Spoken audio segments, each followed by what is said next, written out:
Episode 5, If We Shadows. Following Maralen, Seanan and Tam ran to the edge of the palace grounds, where a potentially deadly fall to the ground awaited them. Maralen glanced over the edge, then led the students to a long, curving stem with a bud at the top, big around as an ox. "Does either of you have a sword?" she asked. Seanan and Tam stared at her. "We're students on a field trip," said Tam. "We're not armed." "Well, I can't call a fairy swarm to help us, or Rhys will follow them," snapped Maralen. The fairy on her shoulder giggled like he was having the time of his life. "Do we need to just cut the bud off?" asked Seanan. Maralen nodded, and he started dredging things up from the depths of his pockets. Bits of mud and flattened leaf, crushed snarl flowers, and a flyer for Mage Tower tryouts. He smashed them all together, mashing the mud and vegetation until the paper was saturated. With this accomplished, he packed it around the bud's base and backed away. "What are you doing?" asked Maralen. "Prismari's study track," said Seanan. That was enough information for Tam, who covered her ears and ducked, while Maralen stood there looking bewildered. Seanan planted 2 fingers in his mouth, whistling. Nothing happened. Maralen frowned. "I don't understand what—" The bud exploded, sending sticky chunks flying in all directions. Sap splattered across the trio, and Maralen cried out in bewildered disgust. "Did you have to blow it up?" asked Tam. "Yep," said Seanan. With the bud removed, the stem was a soft-sided hollow tube leading to the ground. Maralen looked back toward the palace, then ran for the stem, boosting herself in. "Come along," she called. Seanan followed enthusiastically. Tam looked back, hesitant, before jumping after the others.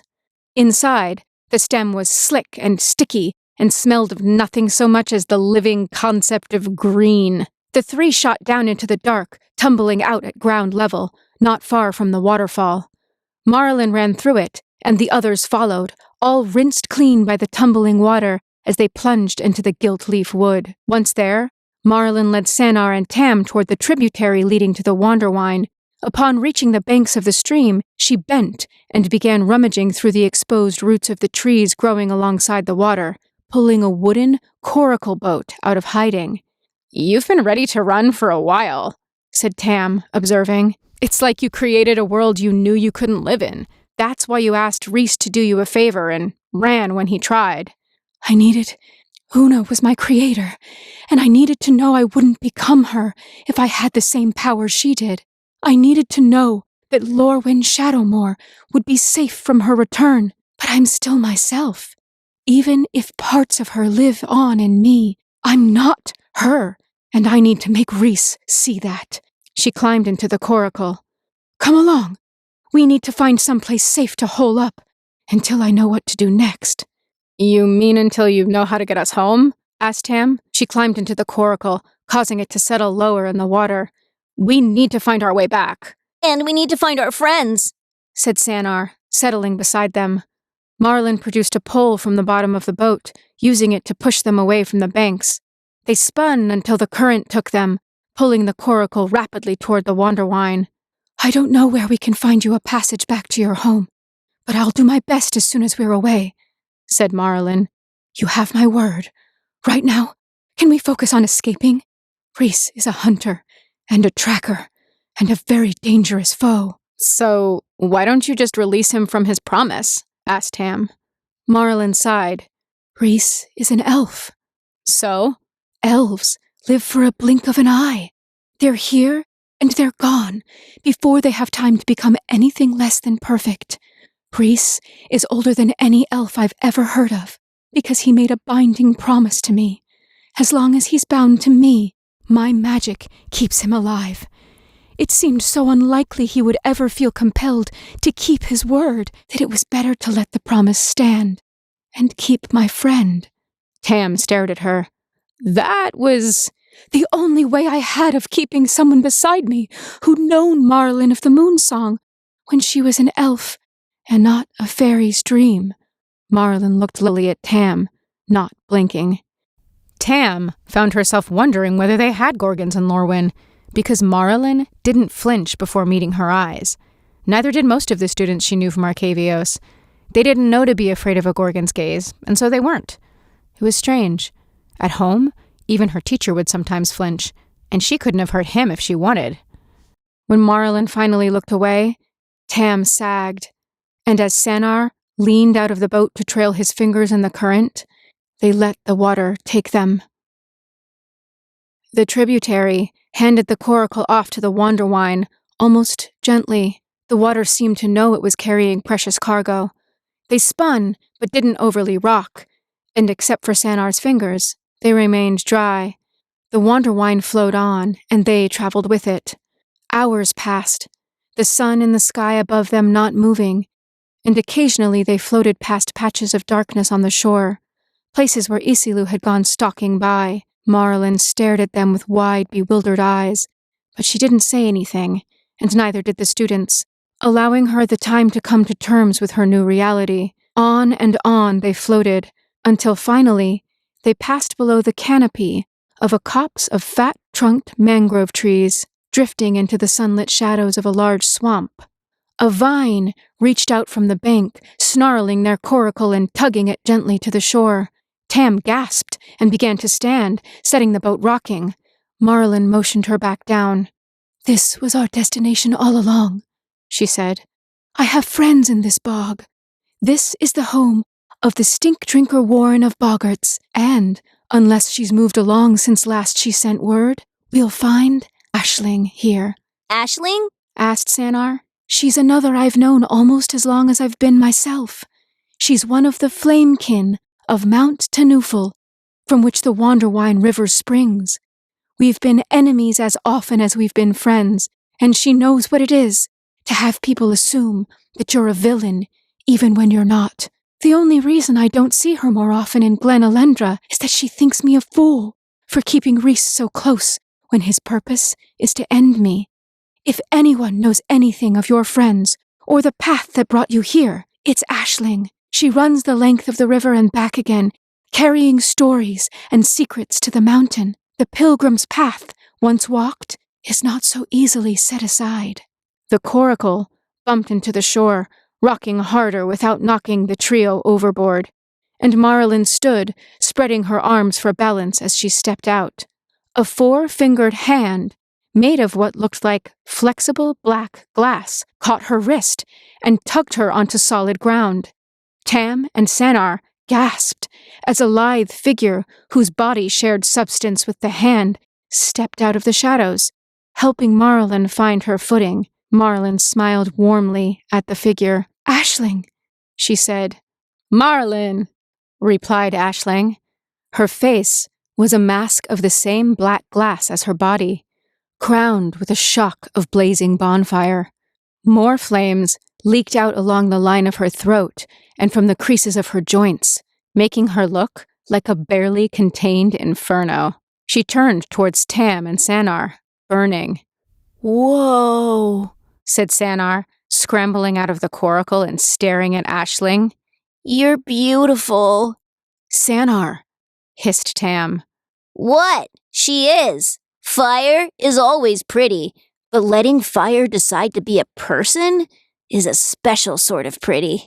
Before Tam could explain how this was in poor taste, a new sound introduced itself, and she stilled. Aisling was laughing. She kept laughing as she helped them out of the coracle and led all 3 of them away from the water and into the tangled shadows of the stink-drinker Warren. Boggarts turned out to be the Lorwyn equivalent of goblins, friendly, curious people of Sanar's height, whose skins came in a dazzling variety of colors, like a patch of verbose, sometimes oddly scented wildflowers. One of them had hauled Sanar off to learn how to fish for eels as soon as it was established that the 3 would be in the Warren for a few hours, although not much longer, as Maralen didn't want to give Rhys time to catch up if she could help it. Now she sat at a table made from a section of petrified wood caught between tinder and stone, with Aisling on the other side. Her story having flowed out of her like so much poisoned honey, it covered the table between them, viscous, sticky, and almost visible, while Tam watched from the corner. "And that's why we're here," she finished. "We'll need a better boat to take us down the river to Gold Meadow. I have to get Tam and Sanar back to the doorway they came through and learn what I can about Isilu walking the daylit land." The elves and their high-perfect Morcant are also aware that the night beast is walking, said Aisling. They're concocting a plan to kill the creature. They're seeking poisons that might allow them to complete the task. Wouldn't that be a good thing? Asked Tam. Forgive me, but it seems like your world is better in the daylight. Our allies turned against us when night fell. If we can stop the night forever, we can perfect your world. Wouldn't that be better? Not in the least, said Maralen. Lorwyn isn't meant to exist unchallenged. We need the balance Shadowmoor provides, the true, transforming night.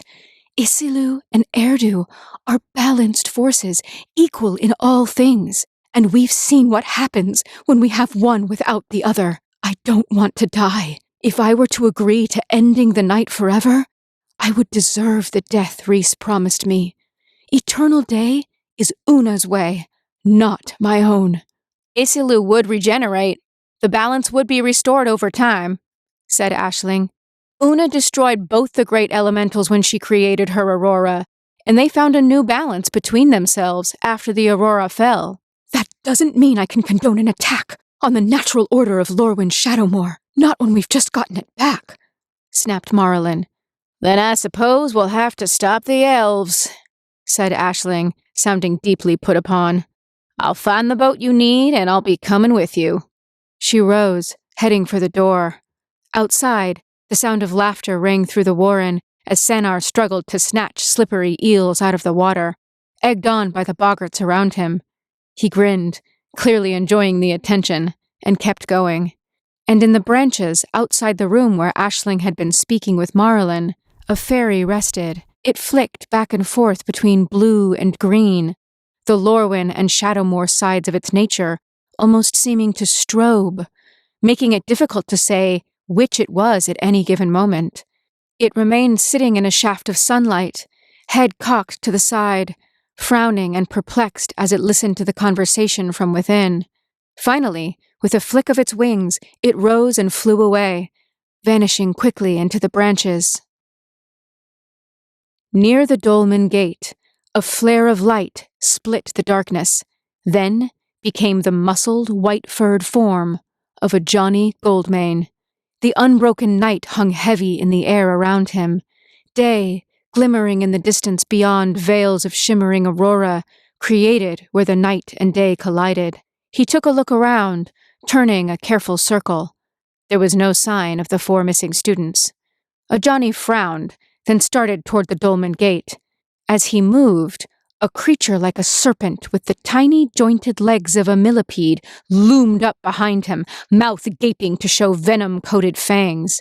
It struck, and he blocked it with the head of his axe, hard-won reflexes allowing him to stop the assault before it could happen. It was not a battle that could ever have lasted for long. The serpent was a beast, huge and terrible, but acting entirely on instinct. Ajani was a great warrior, a survivor of 100 battles against greater enemies than this. He did his best to repel without wounding, battling the snake aside with his axe, trying to leave it alive, but the serpent struck again and again, until he finally had no choice but to strike it down. Breathing hard, but uninjured, Ajani finished his walk to the dolmen gate. It was unmarred, no blood or damage. He crouched, scanning the ground until he found the distinctive prints left by hard-tooled Strixhaven shoes. Unlike anything that normally occurred on this plane, they were pointed away from the gate, the students clearly fleeing from something. Ajani followed them across the clearing, passing the scuffs left by his fight with the Shadowmoor serpent, and all the way to the daylit edge of the meadow. He had barely stepped into the sunlight before a creature like a boar with wildflowers and mushrooms growing from its broad, grassy back slammed into him, squealing in pain and confusion.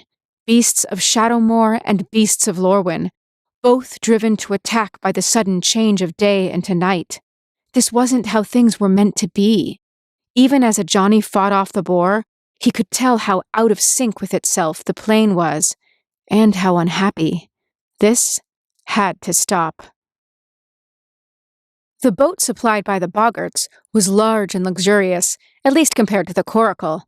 It had an upper and a lower deck and an actual wheel, allowing it to be steered by someone who understood boats. That wasn't Maralen. It wasn't Tam or Sanar either. And although Aisling was accompanying them, she didn't know how to steer. In the end, several boggarts agreed to take them down the Wanderwine, allowing them to return the boat to the Warren once their passengers had been dropped off near Goldmeadow. Maralen stood on the deck, hands tight on the rail, eyes on the dense edge of the wood. Tam came up beside her, hair shifting and twining around itself as they stood in temporary silence. Finally, she asked, "What are you watching for?" "Rhys," said Maralen. "He knows I don't have many friends left outside of Glen Elendra. He's bound to suspect I'd go to Aisling before anyone else, and I'm sure he's following us." "Friends are important," said Tam, "but they can leave you vulnerable too." She looked back at where Sanar looked over the railing, dangling one blue hand in the water. "Yes," said Maralen. "I'm afraid that's true." "I shouldn't be here. None of us should. That's why we have to get the others and—" "Tamara, you said it yourself," said the Fae Queen gently. "It's too dangerous. I'll send your friends after you when all this is over, and Isilu is asleep again. You have my word." Tam frowned. "You're running from this Rhys because he wants to keep his word. Please forgive me for not putting too much stock in your promises." "I meant it when I asked for his word," said Maralen. You weren't here. Things were different then. I didn't know how much the world would recover from what she'd done." "She tells that truthfully," said Aisling, moving to stand beside them. "The old Fae Queen, Una, she managed to capture the auroras that naturally flare between night and day and braid them into a single great aurora that kept the whole plane locked in one state or the other for centuries at a time. Night never fell, day never rose. We're meant to be creatures of balance, shifting between night and day as Erdu and Isilu command, and she stopped us where we were to stagnate. Lorwyn doesn't remember Shadowmoor, nor Shadowmoor remember Lorwyn. But a creature knows when it's only half of what it's meant to be." "Una broke the world," said Maralen. "Why is that your fault?" demanded Tam. "Just because this Una might be back? That's no reason you should have to die." "She made me," said Maralen. "And? Just because she's your mother—" "She's not my mother," said Maralen. "She made me. She pinched off a piece of herself, like plucking a petal from a flower, and she made me." Tam went still, staring at her. Maralen scoffed. "Never heard of such a thing, little stranger. Did you think all lives began with a loving embrace and a family to welcome you? Mine began in Una's bower, petal-born and larval, distinct from the fairies around me in that I was half-finished, waiting to be put through my instars by Una herself. I was to be her avatar, a part of her, carrying her consciousness ahead of my own. She fed me nectar, royal jelly for a queen, and she plucked the wings from my shoulders when they began to form. She kept me as a weapon, not a child. She could see the restiveness spreading through the world, the cycle struggling to reassert itself, and I was meant to become her when the world inevitably rose against her. She made only 2 mistakes. My maker mother, and I was one of them." "What was the other?" asked Aisling, with sudden interest. Maralen turned to blink at her. "What?" "You said she made 2 mistakes. You're the only avatar of Una I know. What was her other mistake?" "Ah," Maralen shivered. "She made and molded me, and when the time was right, she slipped me into the shed skin of Maralen of the Morn Song, who had no more need of it. She made an elf of me, to rule Lorwyn, and she didn't consider what the heart and hopes of an elf might do to her careful plans. She made me someone else when she married me to my mask." "Was that her second mistake?" "No." Maralen looked at the water. "My creation was her second mistake. The first was my brother. I was meant to rule Lorwyn when Una could no longer carry the crown, but I wasn't her first choice. She wasn't sure any piece of her could remember itself as she did when subjected to Shadowmoor's light. And so she made another before me, intended to be Shadowmoor's prince-in-waiting. She made him incomplete, as she would make me, for he was only meant to serve half the world. And she intended to fill our empty places with herself, her coldness and her cruelty, her desire to make a world out of nothing but Una.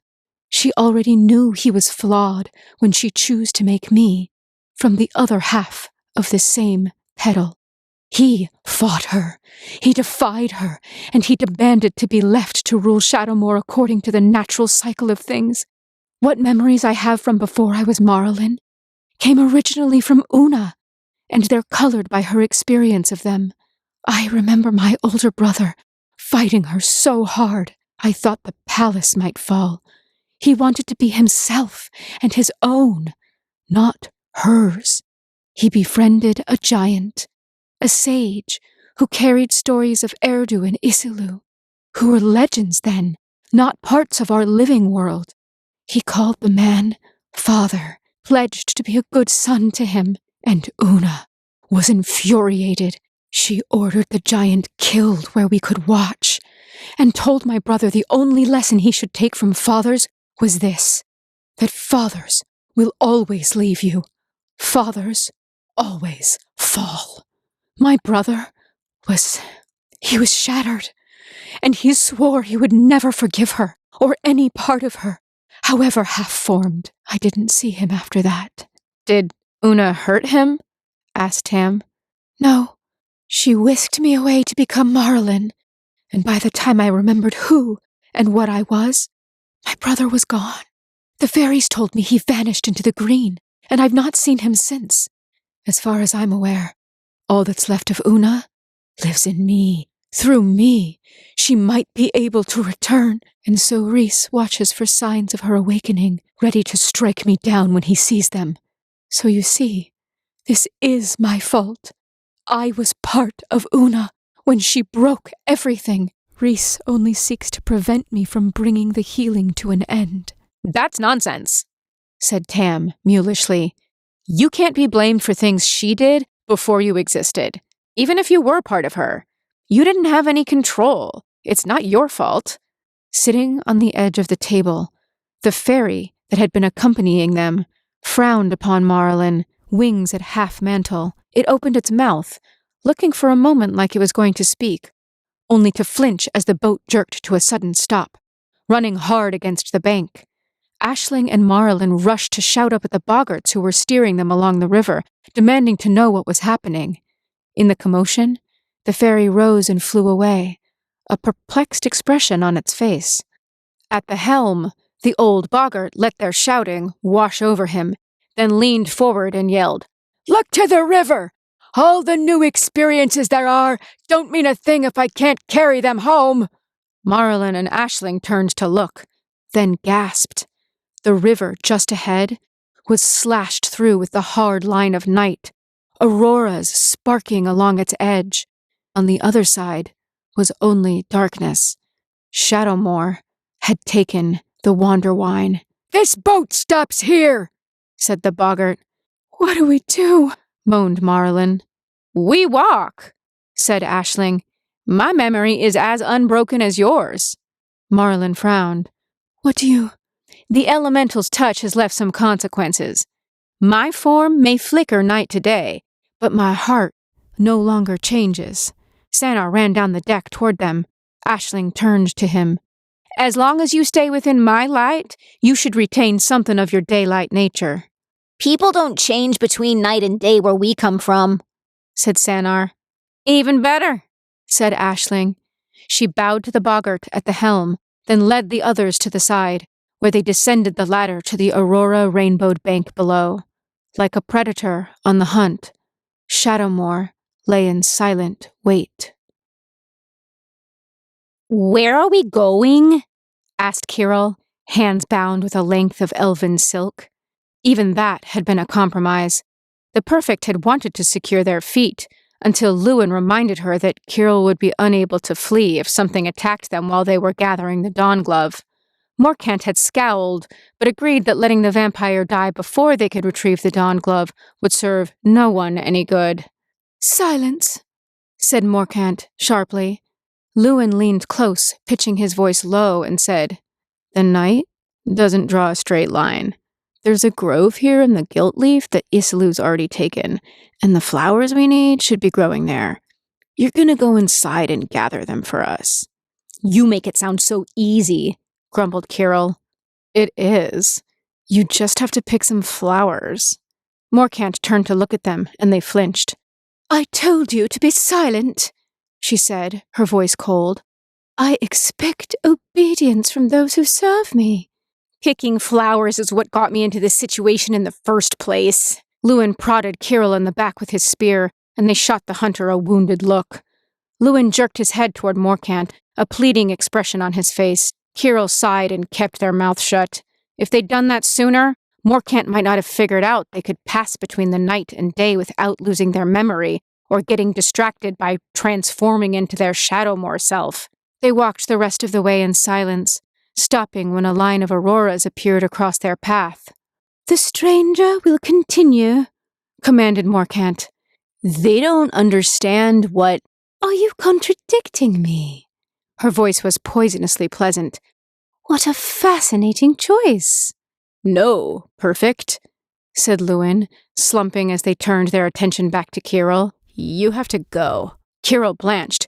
"Please," they said. "This isn't my fight. I don't know." "Just go," said Lluwen, and pushed them forward. Kirol stumbled through the line of rainbows and looked back, demoralized, at the two elves standing in the light. Lluwen gestured with his spear, and Kirol turned to go deeper, moving toward the center of the grove. Perfect Morkant had been unable to provide a description of the Dawn Glove flowers, saying only that they would know it when they saw it. And so they kept walking, scanning the ground and hoping for a sign. When it came, it took their breath away. The Dawn Glove flowers grew in small patches, glowing pink, purple, and bluish-white, like dawn distilled into something so beautiful it seemed impossible.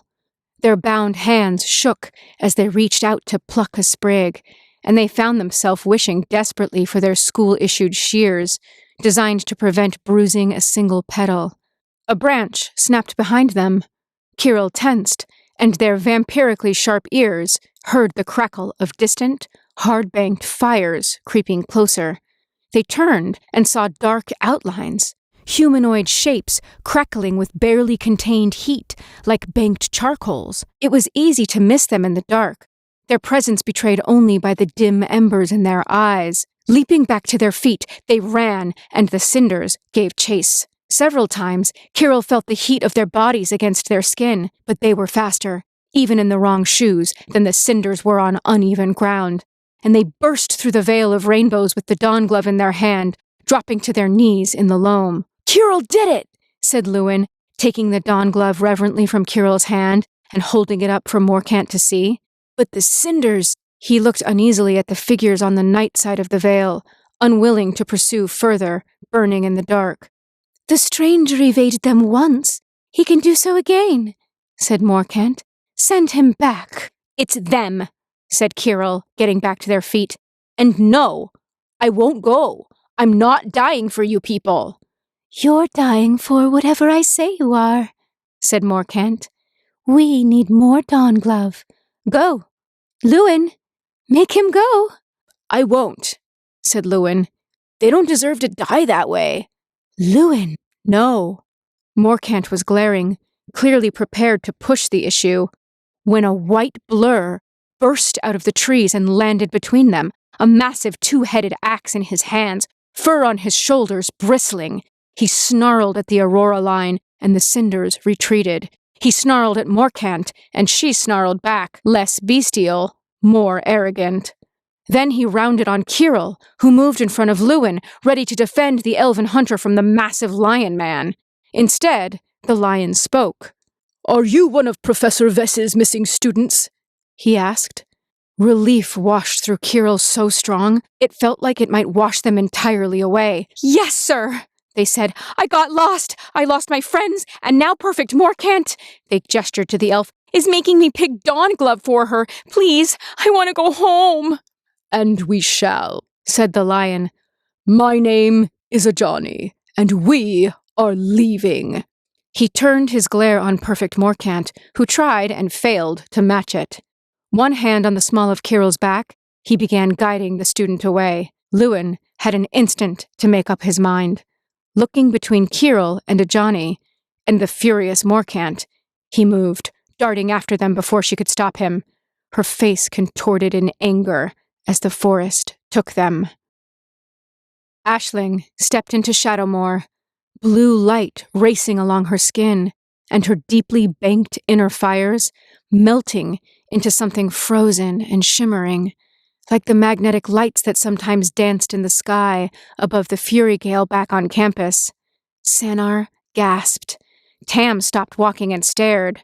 Aisling turned to face the pair of them, a small smile on her transformed face. By night, I'm what we call Rhymekin, she said. I know you still. Fear not. Maralen moved to take Aisling's arm, clearly unafraid. Tam and Sanar stepped closer. They began, all four of them, trudging toward the transformed gold meadow. They were less than halfway there when arrows began thudding into the ground around them, herding them closer together. Aisling blazed blue, bright, and ominous. Maralen cried out in confusion, and the moon-eyed Shadowmoor residents of the city emerged from the brush and bushes all around them, spears and knives in their hands. The transformed Brigitte at the front of their pack. We can't fight them or we will hurt them, said Aisling, still blazing. What do we do? We find out where they're taking us, said Sanar. The Kithkin surrounded them, herding them deeper into Shadowmoor, past the city, which loomed and lurked at the same time, bristling with defenses, dangerous in stillness. The ground was a pool of inky dark, spattered with glowing fungus and flowers, like the night sky above and below at once. They walked on, and were still walking when Tam paused and shivered. What? Asked Maralen. It feels like hot tea on cold nights, she said. Like when you know the frost is coming, but you have a good book and a hot fire. Why does it feel like that? It felt like that in the cave, said Sanar. Maralen wasn't looking at them anymore. She was looking behind them, into the distance. I know how, she said. They turned, all of them, even the Kithkin, and saw Isilu walking serenely toward them, a small green speck flitting in front of the beast's moon-crowned head. Maralen gasped, clapping her hands over her mouth. What? Asked Aisling. I know that fairy, she said. That's the fairy I saw in the trees back at school, said Sanar. My brother, finished Maralen. I only know him in his Shadowmoor form, from Una's memories, but I know him. Shadowmoor tells lies, said Aisling, warningly. He may not be who you believe he is. But Isilu was coming, and the Shadowmoor Kithkin were frozen in reverent awe. Tam grabbed Maralen's sleeve. We can run, she said. While they're distracted, please, let's run. On the horizon, where the edge of the forest met the fields, a line of torches appeared. The elves, said Maralen. Elves, demanded Brigitte. In our fields. You strangers are bad enough. We won't allow it. The Kithkin began to cluster together, shaking their spears and notching their bows as they eyed the torchline. And all the while, Isilu came closer, the living night, descending on the drowning dregs of day.